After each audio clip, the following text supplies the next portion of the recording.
quickly as we went to break, it looks like we are getting into the game. So Greenseers versus Alex for the finals. Let's go.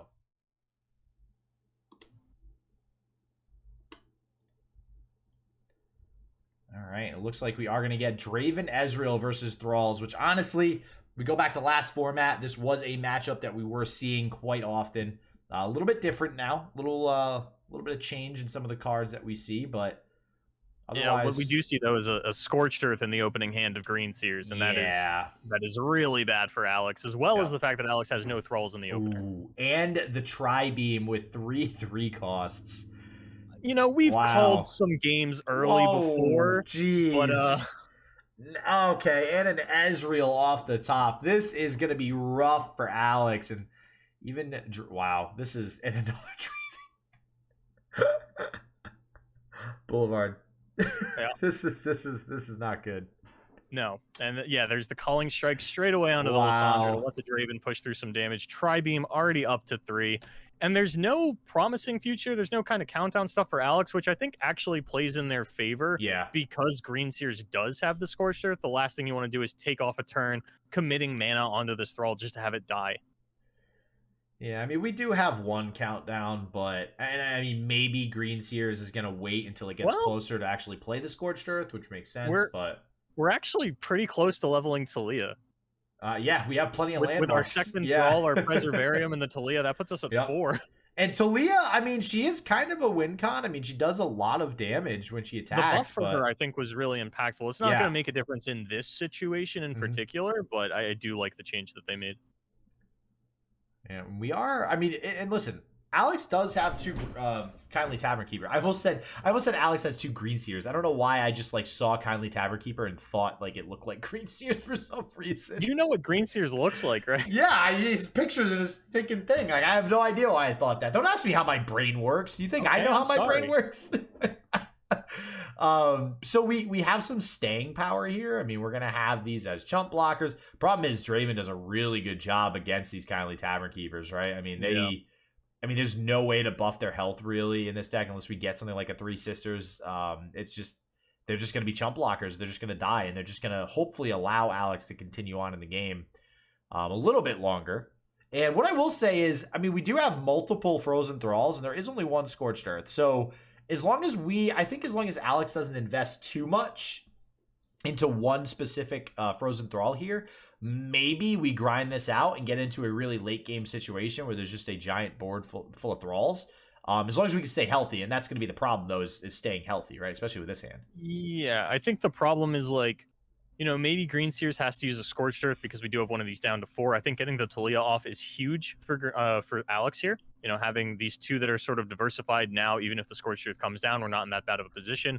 But I wonder if Greenseers is going to be able to play aggressively enough over the course of the next turn that it doesn't really matter, because these Thralls are not leveling really anytime soon. We should be able to kill this Draculon Inquisitor the second it touches the board, so we're not even going to have to worry about these Thralls that are already at 3 evolving, and we're really just kind of waiting until Alex is on turn 8 to throw down that clock hand, unless we can find a Preservationist.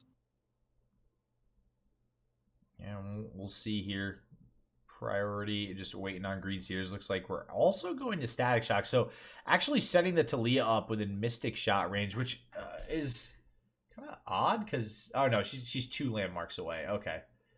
I was going to say, if that Preservarium gets played, just levels her up, but I mean, technically we could with the Blighted Ravine now. We'll see how this plays out. I imagine this is going to get a Mystic Shot out of Greenseers onto the Talia. Maybe we just let the 3 damage from the Kindly Tavern Keeper through, or we could double Mystic Shot both of them. We'll see how this plays out.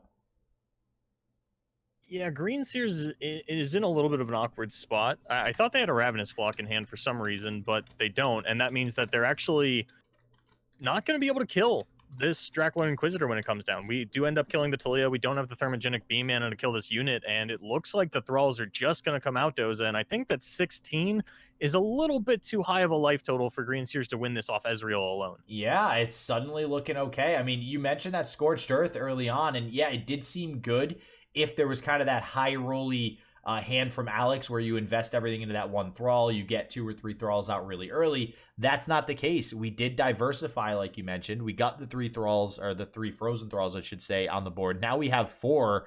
And actually, Are we able to deal with this? No, we're not. No, I think we just have to Scorched Earth one of the thralls. We cannot deal with this Inquisitor, which means we're definitely getting an 8/8 out next turn. Yeah, that's where I didn't love the idea of the Mystic Shot onto the Talia. You know, maybe just not playing respectfully the Inquisitor, maybe thinking that if they had it, they would have thrown it down on the previous turn instead of going for the Talia. But Greenseers is a rough sort. Yeah, and what looked like an incredible hand that we were just, we were all over it. Like, yeah, this hand's great. You got 3 drops. You got, all these 3 costs with the Tri-Beam and Probulator. Things are going to work out great. Yeah, I mean, I take it all back, Boulevard. It's not looking that great. One thrall is not the end of the world. The problem is that you're going to spend an amount of your turn dealing with this one thrall. You also still have to deal with the Draculon Inquisitor. And on top of that, next turn is when we play the Clock Hand, and that's going to make another thrall pretty much instantaneously. I love that card. It's just so cool. One of my favorite cards in the game, honestly, for what it does. I think he's really cool looking. Yeah. Oh, just two instant centuries in hand. It's like, I don't know. It's just cool. There's not many other cards that create like there's Chump Wump, right? That creates the 2 mushroom clouds in hand. I just like the idea of creating 2 cards. Ezreal's leveled. Let's count up some. Let's do some caster math here, JDoza. We all know how we love doing caster math. Yeah, right away, Boulevard. Yeah, Alex is at 15. Has a lot of healing in hand. I'm pretty sure Ezreal doesn't get this done on his own. No, we need something else here, and I don't know what we're going to draw off the top. I mean, now granted, Ezreal's going to be able to continue to go face here with some attacks. I mean, we're probably only going to have 1 more turn that we live, though, is the problem. Yeah. Because of these thralls starting to come down, deal damage, and close out the game. I think you actually need to kill the thrall here. With the Thermo Beam? Yeah. Yeah, because the Draculon, it's not going to create another thrall next turn, not unless there's an additional countdown coming down. The Clock Hand is going to make another thrall on the next turn. So, I mean, the Draculon is just kind of sitting there. It'll make a thrall for the defensive turn, but I don't think you're really worried about that as Greenseers. You need to understand that you need to win the game on your next attack turn. Yeah, I agree. And listen, it could be doable. If we clear out this thrall, that's 2 damage with the Ezreal. We're going to get another Mystic Shot next turn. If, however, Lysandra levels, that's going to be, I think, the back-breaking thing here for Greenseers, and I think that's why we are getting this Tri-Beam. We get a little bit low, an okay blocker. Yeah, a little bit of a low roll, I think. But for a 5 mana, I don't think you really had high hopes that you were going to be able to kill this thrall. But you get some HP on board. You don't need to block with Ezreal, and that's what's important. And you get 2 more damage off with Ezreal as well. Yes. So that's probably the most important thing, because honestly, that's what we need to go for right now. There's no world where we win this game outside of levels staying on the board and just going machine gun in the face with Ezreal. Another Tri-Beam's not great off the top. Time in a Bottle is actually super impactful because that gives us the second thrall. Yeah, does that actually mean we can close out the game this turn? Probably. Oh, boy. Oh, boy. That's not good. Oh, man. Let's see how Greenseers decides to play this. I mean, you could... Yeah, I think Greenseers might have had some kind of a hope, but not with the time of Bottle top deck. I think that is just a little bit too much. If we Tri-Beam something just for the sake of getting a blocker down for, like, the 7/7, right? Does that put us in a situation where we live? I want to say no. 4, 12. That's 16, I think. The problem is that you only have 1 piece of interaction, right? You're only allowed to do 1 thing right here because the thralls are coming out at burst speed. So you have 1 spell that you can play at slow speed. Yeah.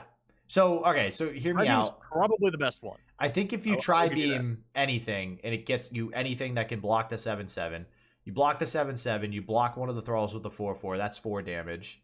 Oh, you just had to say if it gives you something that can block the 7/7. Everybody, here comes Legion Rearguard. Hey, I said it for a reason because it's possible that... Here's my question, Doza. Why not just play Draven if you're going to 1-mana Tri-Beam? Oh, wait. Is he going to be getting 2? He's not going to get 2. Yeah, he's going to get 2 thralls this turn, right? Or no? Yeah, he's going to get both of them. Yeah, he's going to get time in a bottle and then... Yeah, never mind. Use both your it's little game. guys there. It's game. I thought you mathed out with 2 more thralls and you said it wasn't lethal. Excuse me. Did you just... All right. I'm pretty sure that you said that we're going to do caster math. And you know that if it's called caster math, it's by virtue of being caster math incorrect. So I just want to throw that one out there. Okay. Yeah, I guess I did ask for that. But yeah, that's if there was not the additional top deck of that time in a bottle. Yeah, of the time in the bottle. Then I think the time in a bottle really sealed it. Then we would have actually been able to survive, but nope. I don't know if you would have killed through Blighted Ravine and Kindly Tavern Keeper though. Oh wait, do we 8, 6? No, they're all overwhelmed. No, never mind. I take it back. I guess the best way to put it is like, do you live? Maybe, but if you have to block with Ezreal, I think you lose. Yeah. Oh yeah. Yep. And Scorched Earth would have been good here. Yeah. Even then, it doesn't look like you're living. No. That's a fat 20 damage coming through, and that's all the life that you get in Legends of Runeterra. And that does mean it looks like Alex gonna go ahead and close out game number 1 here of OLS number 28, taking a victory over Greenseers, who Greenseers very familiar with Top Cut, has Top Cut plenty of times before. Duels Runeterra, OLS. You know what's interesting though? What? Greenseers was actually really close to lethal. All right, everybody. Here you go. Oh, I thought you wanted me to take care of the preamble. I don't know what I'm doing right now, so you can go for it. Go ahead. Okay, so essentially what happened was the Thralls deck was banned by Alex, so Greenseers queued in the wrong deck. That's why they had to surrender. And we have taken care of things. These players are going to play out the rest of the match. Alex, of course, did win game number 1, and Greenseers now on the Draven Ezreal does have to beat this TF Swain. So we're in game number 2, and that's where we stand.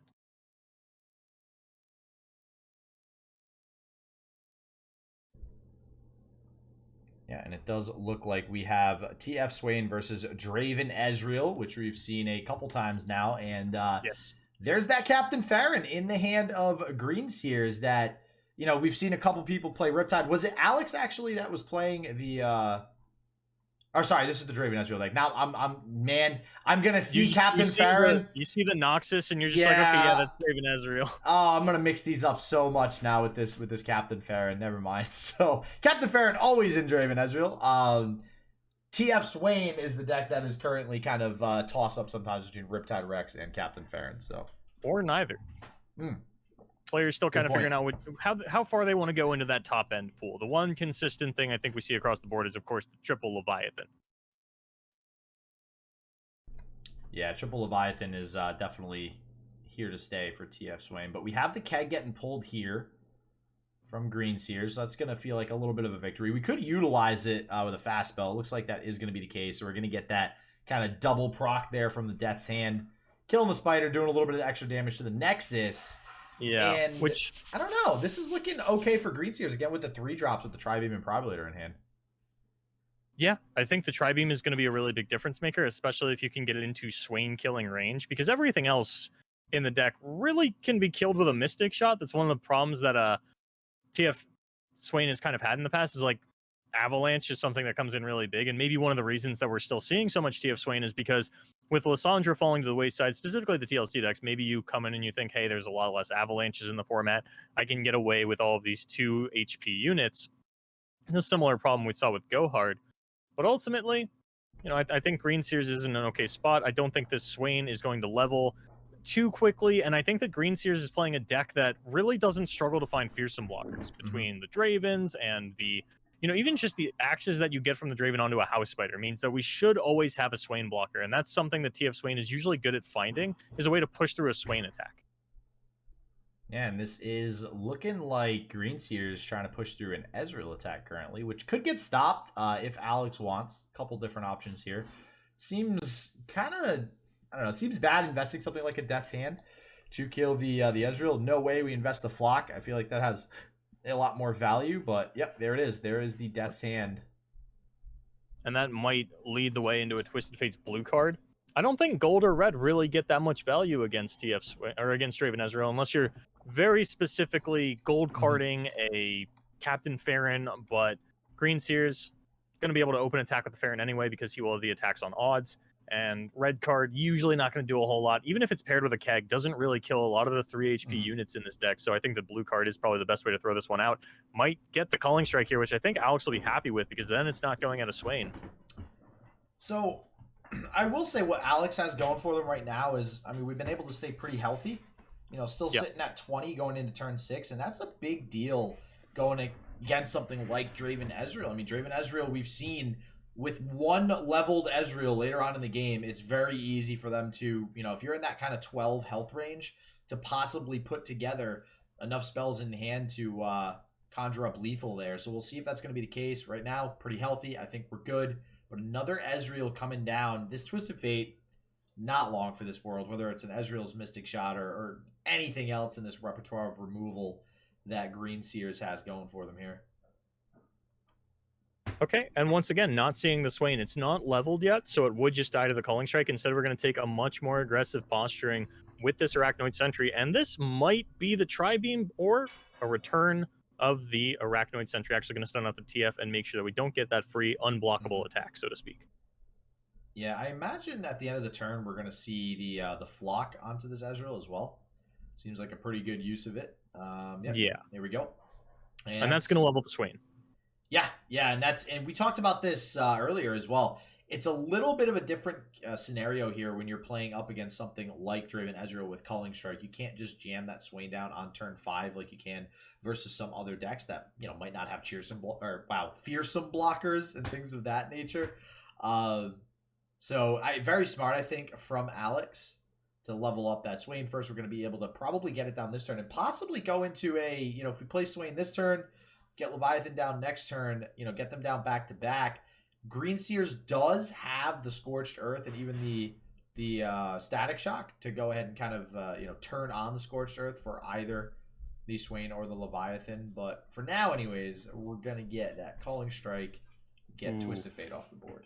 That Culling Strike is really big, too, because it leaves Greenseers with exactly enough mana to Thermo Beam the Swain. So I think Alex isn't going to be able to develop the Swain-Leviathan combo, at least immediately. And yeah, we're not even going to see them go for it. They're just going to fire off this, or they still have the option for the Swain. Just going to Whispered Words first. Now it looks like Swain does come out, so that should be the Thermogenic Beam. Now, Whispered Words, I'm trying to remember some of the other builds. I don't think we're always seeing that in Twisted Fate Swain, right? We are. I think they always usually ran at least 2 salvage, right? Oh, that's right. That's what I'm thinking of. I think we had this discussion yesterday too. Yeah, It's just better. Yeah, it's just better now. I still gotta get used to not seeing salvage in this deck. It seems so weird every time I see the Whispered Words come out. Yeah. Sorry, everybody who crafted prismatic salvage. Yeah. The prismatic Whispered Words is where you should have been, you fools. Yeah. Ooh. That Mystic Shot is actually kind of big because it means that we don't have a way to kill the Leviathan, and we also didn't get down, the Captain Farron. Yeah, that is going to be 3 damage then coming to the face. And just as, so Greenseers, or sorry, Alex, I should say, we were just talking about how Alex does not have heal. Neither does Greenseers. So if it comes down to it, this is one thing that we've kind of been echoing yesterday when we were talking about TF Swain a little bit. But I want to, mention this again today. TF Swain plays Noxie and Fervor, usually as a 3-of. And this deck can just burn you down as well later on in the game. I mean, it does have the capability of using House Spiders and Zap Spray Fins and things of that nature early game to poke through damage. And we see here, Greenseers at a pretty not okay, Nexus total here of 12. And then late game, you get 1 or 2 turns of Leviathan down. You all of a sudden are within range of 2 or 3 Noxie and Fervors, and you're just saving those for the late game, and you actually close things out with it. So that might be the route that Alex ends up taking here. I mean, we don't see any Noxie and Fervors in hand, but nothing saying we can't draw some in the next few turns. I wouldn't be surprised if Alex actually just continues to hit the pass button effectively hit the pass button as we do see this House Spider come down, until this Leviathan is dealt with. Because as it stands, Alex has a really good shot at lethal with this Leviathan on board, because you can just Monster Harpoon whatever blocks it, push through the 5 damage, because this unit does have Overwhelm, and you'll actually be pretty much set up for lethal at the next round start. So Greenseers needs to commit something, probably the Static Shock into the Scorched Earth, and I think Greenseers was really hoping that Alex was going to overcommit into that Swain. Mm-hmm. Yeah, it's not happening, though. There's okay, and it happens. There it is. we went for it. Okay. I mean, this really doesn't change much, though, right? Because all it does is let us push 1 damage onto the Swain, but we're going to be using our Scorched Earth on the Leviathan, I feel. Yeah, most likely. I mean, we do have a Fearsome Blocker as well, which is a pretty good Fearsome Blocker, too, because it's going to be able to push 4 more damage onto the Swain if it does come in for an attack. And that's where the House Spider sort of plays against Alex. We didn't have the Monster Harpoon mana to kill the Fearsome blocker and go in for a super impactful open attack. Mm-hmm. Yeah, what is this Tri-Beam at now after this? Oh, okay, that's at 8. That's big. That's actually, okay, now I'm a little bit surprised. If that hits Captain Farron. Yeah, yeah, right.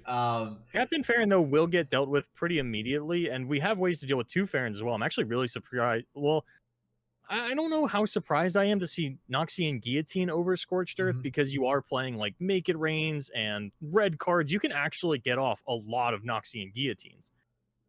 But my point was more, between Flock plus Harpoon and, Noxian Fervor plus Execute, we can auto kill 2 Captain Farrons, and Riptide is a terrible 8-drop. Yeah, that's a low roll. And it still won't even kill this oh man, it's not going to kill the Swain on the block either. I mean, all right, we do have the axe, but looks like we're going to discard that. See what else we get here. And Tri-Beam, or sorry, Thermo Beam, I should say. I don't know. I'm thinking, now that we have a pretty good board developed for Greenseers, I want to go back to that Noxian Fervor point. We do see one in hand now from Alex, and we got Zap on board, and Zap is going to continue to be able to push through some damage here. I think, going down to 10, I don't know. I think we see Alex slowly whittle away at Greenseers here and just close things out over the course of, honestly, a few more turns. Unless we do draw something like a Leviathan, obviously. That'll close things out quicker, but... I guess question number 2 is, can Greenseers actually start to stick these Captain Farrons? Or, if the Monster Harpoon does get used onto this Riptide Rex, I think Greenseers might actually be able to slip a Farron through the cracks, and it's only going to take 1 Farron attack combined with all the Decimates to actually push through lethal. There's 5 damage on the side of Alex, but Riptide Rex is a big pickup. I don't think we can get it off this turn, though. No, we cannot. But there is the Farron, and there's really no great way. I mean, Alex could proactively fervor the Farron here, and then Noxian Guillotine, but... have to fervor your Swain, though, just so you don't lose the fervor to a Mystic Shot. Yeah. Well, we've seen That's got to be something Alex is thinking about. Do we see Even if you've seen 2, it's such a risk. Yeah, I think you're right. And I mean, if you could also take it and just block with the Swain and then Ravenous Flock it, but then I feel that Flock is a Swain. Oh, that is a Swain. Okay. Yeah, because we drew one immediately after playing. Oh no, it's a normal Flock. Where'd the other Swain go?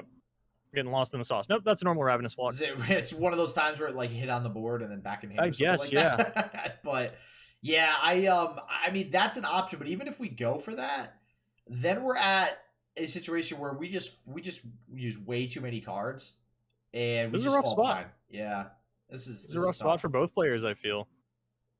Trying to play with the information that they have available, and maybe Greenseers does end up getting the better of it. I guess it might come down to, and I really hope this game and this series and this tournament doesn't come down to where does the Riptide Rex land. All right, never mind. I take it back. Noxian Guillotine value is going to be at a premium here. I think that's what we're going to go for. I think we chump block with these others, and then get like 3 Noxian Guillotines off. Yep.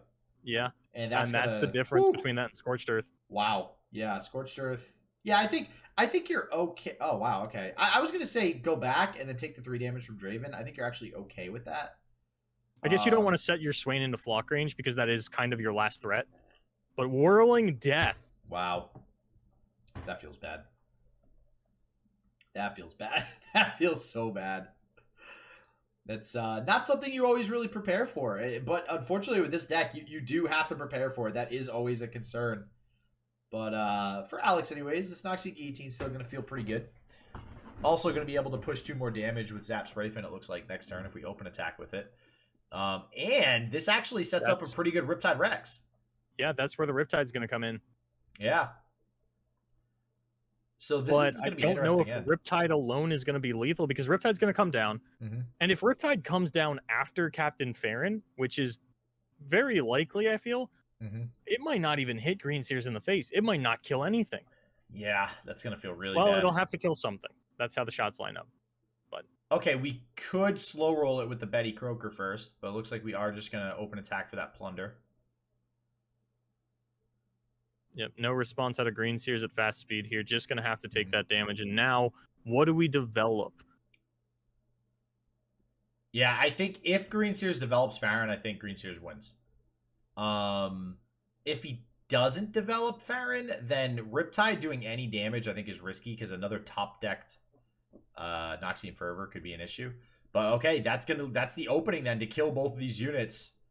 Yeah, Riptide only deals 1 to face, though. I don't think... Yeah, there's no universe where we get into lethal range with Noxian Fervor. Even if all 6 shots line up onto 1 unit, we're only going to set Greenseers to 4.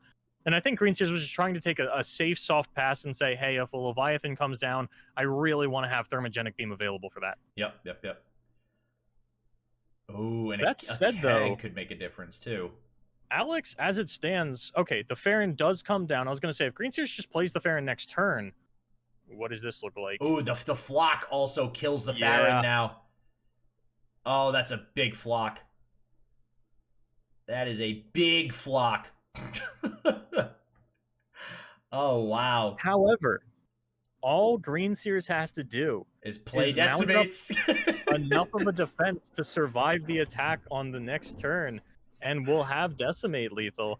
I don't know if that's an option, because you have to build up the board while playing out the Decimates. Maybe we can get 1 down. Maybe with the Ignition, we only need 3 Decimates. And that's, make it rain. Oh, yeah, that is very good. Wow. Now we're very close to, I think we played Dreadweight Deckhand and then Make It Rain. Probably. It's looking really juicy here. Yeah, yep. Here we go. And this is, some of the power here with TF Swain being able to close things out, specifically in this matchup. Wow, I never thought I'd see the day, but Riptide Rex back in action, Boulevard, looking like it's doing work here. And I think that's the only prismatic card I've seen out of Alex's deck, and now we know why. Here we go. What are we hitting with it? What are we getting? There's really no bad hits here. You're going to kill at least 1 unit no matter what. Yeah, and we did go face a little bit as well. So we actually have lethal just between Zap and the Noxian Fervor now. Yep. Zap might end up dying this turn, though. We do have the Thermogenic Beam still available for Greenseers. I would imagine we want to throw that at something. Yeah, I can't. That'll probably even get the Fervor in response. Yeah, almost certainly. I mean, your opponent's tapped out. You might as well. Now the problem is actually all these units. Where do you send it? Do you think it's worth it to kill the Draven? Because a Whirling Death could really change the course of this game. Man, this is so close. This is hard. Gonna send it at the Sump Dredger, it seems. Yeah, I was just gonna. The Sump Dredger makes the most sense because then you can actually open attack with the Riptide, and it trades favorably with everything. And you're still gonna get within range of another Noxian Fervor if you top deck it because 2 damage will get through. So I like this a lot. You only lose 1 unit on board as well, so I think that's the right choice from Alex. I think it's really heads up Noxian Fervor there, and I think you just take this 3 damage, or 4 damage, I guess. Man, or do you? I'm a little surprised at the proactive axe. I don't think that's leveling the Draven. No, but actually, yeah, that is a little weird just because it doesn't actually make a difference how many decimates you play. Yeah, we're at 9. We don't have the ballistic bot. Oh, what a top deck. What a top deck. That's going to be game. Yep. That's going to be game. We are there's no way to prevent this 2 damage coming through. And that means Noxian Fervor is going to be able to go off, and there's nothing that Greenseers has for Noxian Fervor. We could even, I think we're going to go for even more damage to face here. Yeah, we're going to go for the red card first. Oh, wait, does this lose us? Wait, what is the Tri-Beam at? Not 2. enough to matter, I don't think. It's at 2. All right, we play the House Spider. All right, we still push 2 damage. We're fine. It's fine. It's fine. Yeah. I think House Spider or Tri-Beam, might have been the better. I don't think it matters. The win would have been Tri-Beam into House Spider. Yeah, yep. Yeah, exactly. Wow, that would have been something, huh? Yep. And, but Alex is going to be your OLS number 28 champion. And Greenseers, a little sad, sitting there, 4 decimates in hand, unfortunately, just not able to get those off. We've seen it before. And, yeah. Wow, your new champion, Alex.